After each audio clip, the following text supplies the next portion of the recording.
Ini cara mengambil tuak bambu.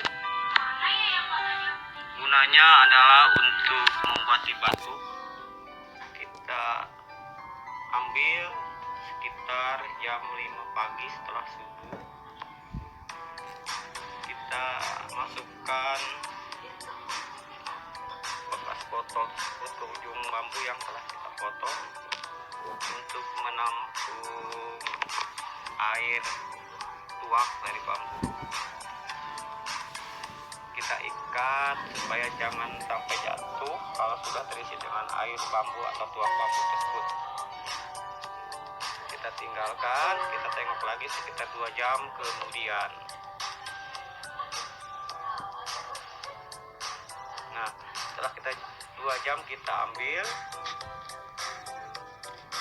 alhamdulillah airnya sudah penuh, sudah terisi.